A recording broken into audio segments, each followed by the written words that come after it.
Hey there, and welcome. We usually think of stress as coming from the outside world, right? Things like deadlines, traffic, that never ending to do list. But what if one of the biggest sources of stress is something we do every single day without even thinking about it?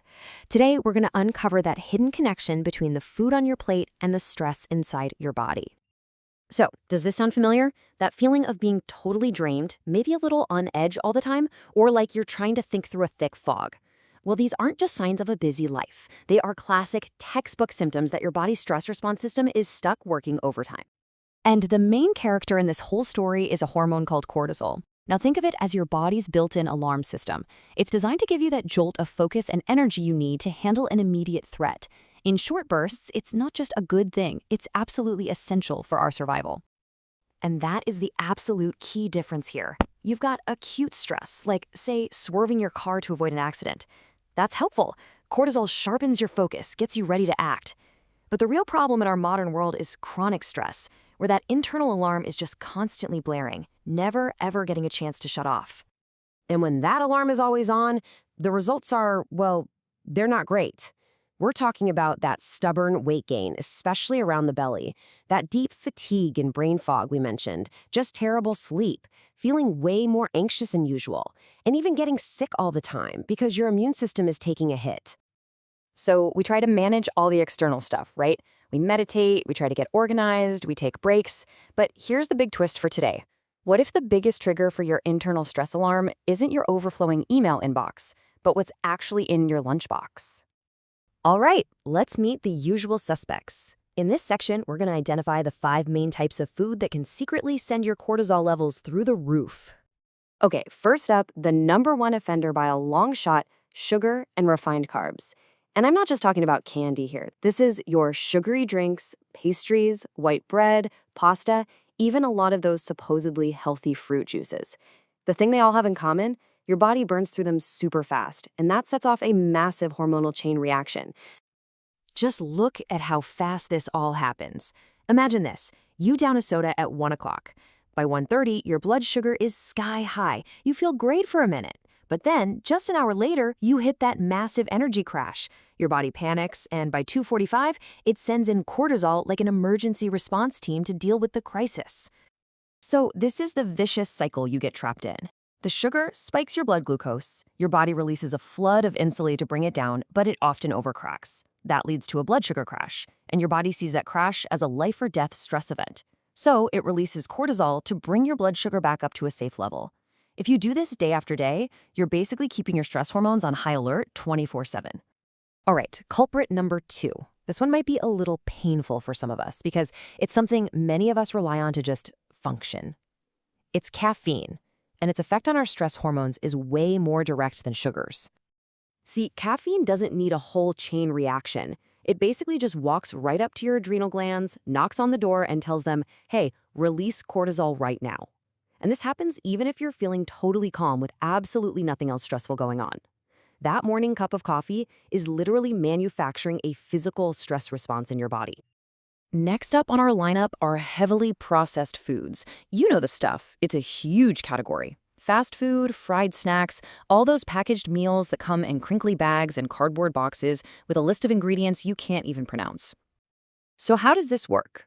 Well, all the unhealthy fats, the sugars, the chemical additives in these foods, they create this low-grade chronic inflammation inside your body.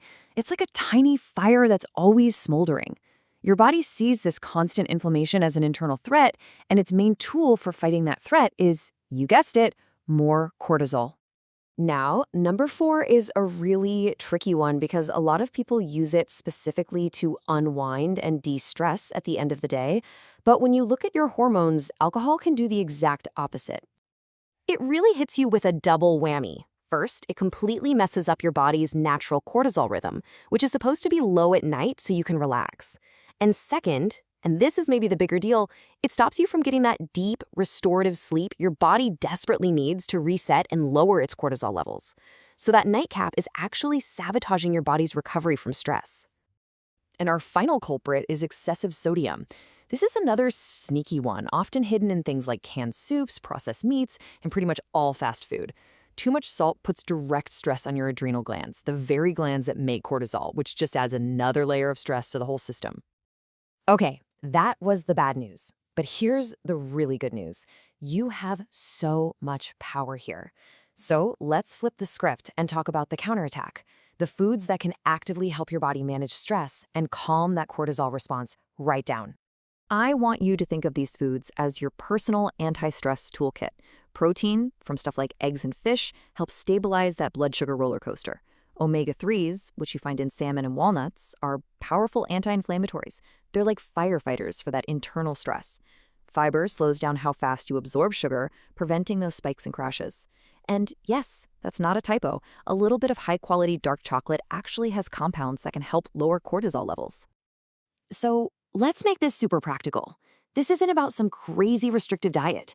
It's just about making simple, smart swaps. So instead of that morning pastry, maybe try some whole grain toast with berries. Instead of that sugary energy drink, how about some green tea or just water? These little shifts don't just take away a stressor, they add in a solution. It's a win-win.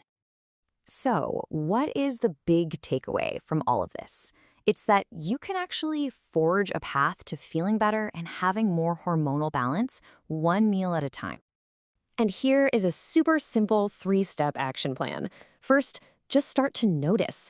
Identify which of those cortisol-spiking foods are regulars in your diet. Second, and this is my favorite part, don't focus on what you're taking away. Focus on adding in the good stuff.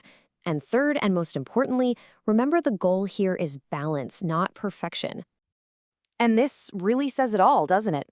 Trying to be perfect and eliminate all these foods would just create a whole new kind of stress. The real power comes from simply being aware of how different foods make you feel, and then using that awareness to find a better balance. Look, I know it can feel like a lot, but it really all starts with just one choice, one swap, one meal where you decide to support your body instead of stress it out. That one little choice can be the start of an amazing positive cycle. So I'll just leave you with this question. As you go about your day, what's one simple, totally achievable choice you can make with your food to lower the stress on your plate and in turn in your whole life? Thanks so much for joining me.